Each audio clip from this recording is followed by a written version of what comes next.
इस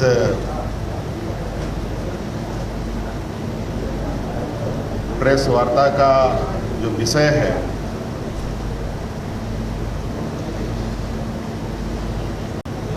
आप सभी पत्रकार, दिल्ली के मुख्यमंत्री अरविंद केजरीवाल जी, पंजाब के मुख्यमंत्री मान साहब, राघव जी और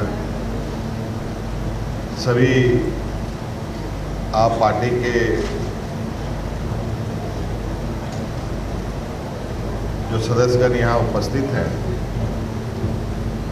इससे मोटा मोटी आप लोगों को विषय भी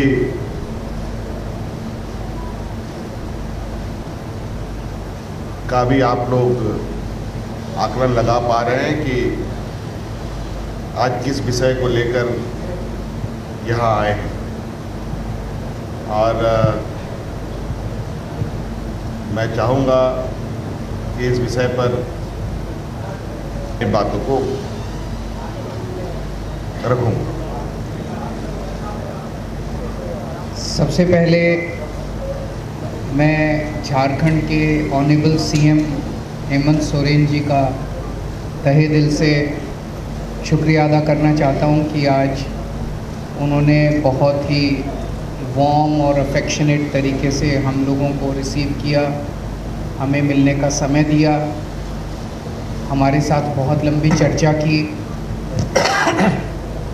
हेमंत जी के साथ हमारा काफ़ी समय से बहुत एक तरह से भाई का रिश्ता है, मैं अगर कह सकूं तो, और आपस में हम लोग कई विषयों पे समय समय पे चर्चा करते रहते हैं। आप सब लोग जानते हैं कि हम पूरे किस तरह से दिल्ली के लोगों के साथ अभी पिछले महीने बहुत बड़ा अन्याय हुआ, दिल्ली के लोगों का बहुत बड़ा अपमान किया गया, उनके जनतांत्रिक हक छीन लिए गए। सुप्रीम कोर्ट ने बहुत क्रांतिकारी फैसला दिया। सुप्रीम कोर्ट ने कहा कि दिल्ली के लोग जो सरकार चुनते हैं उस सरकार को काम करने के लिए सारी शक्तियां प्रदान की जा रही हैं। सुप्रीम कोर्ट ने सारी शक्तियां दिल्ली की सरकार को, दिल्ली एक यूनियन टेरिटरी माना जाता है, इसलिए समय समय पे मोदी सरकार ने हमसे बहुत सारी शक्तियां छीन ली थी। लेकिन 11 मई को सुप्रीम कोर्ट ने आदेश पारित करके वो सारी शक्तियां दिल्ली के लोगों को वापस, दिल्ली की चुनी हुई सरकार को, कि दिल्ली के लोग जिस भी सरकार को चुनेंगे, चाहे इस पार्टी की चाहे उस पार्टी की, उस सरकार को काम करने के पूरे अधिकार होंगे। दुर्भाग्यवश 11 मई को ये ऑर्डर आया और 19 मई को, 8 दिन के अंदर 19 मई को रात को 10 बजे, रात के अंधेरे में मोदी सरकार ने अध्यादेश जारी करके सुप्रीम कोर्ट के आदेश को पलट दिया। मोदी सरकार ने कहा कि नहीं, दिल्ली की सरकार को हम काम नहीं करने देंगे, दिल्ली वाले जो मर्जी सरकार चुने उसको हम काम नहीं करने देंगे, उसके पास काम करने के लिए कोई शक्तियाँ नहीं होंगी। ये तो एक तरह से दिल्ली के लोगों का अपमान है, दिल्ली के लोगों के अधिकार छीन लिए गए और दिल्ली के लोगों को बिल्कुल एक तरह से जनतंत्र के अंदर एक बेदखल कर दिया गया, पूरी की पूरी दिल्ली के 2 करोड़ लोगों को। अब ये जो अध्यादेश जारी किया गया है ये संसद में आएगा। बीजेपी की लोकसभा में तो बहुमत है, लेकिन राज्यसभा में बीजेपी के पास बहुमत नहीं है। उनकी 93 सीट्स हैं 238 में से।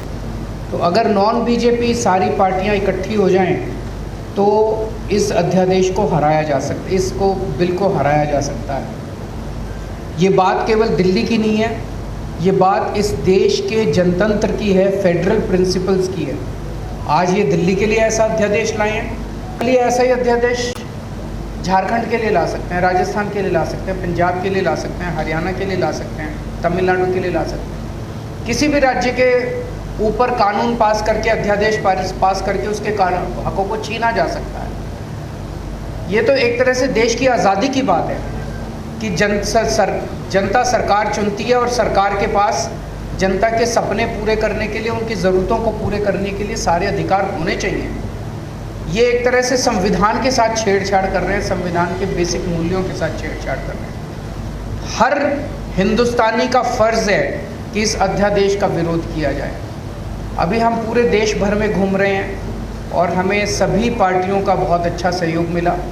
आज काफ़ी लंबी चर्चा हुई हेमंत जी से, और मैं दिल्ली के लोगों की तरफ से हेमंत जी का और उनकी पार्टी का तहे दिल से शुक्रिया अदा करना चाहता हूं कि उन्होंने पूरा सहयोग देने का हमें आश्वासन दिया है कि संसद के अंदर भी और संसद के बाहर भी जनतंत्र को कुचलने के लिए ये जो अध्यादेश लाया गया है इसके खिलाफ वो पूरा हमें समर्थन देंगे।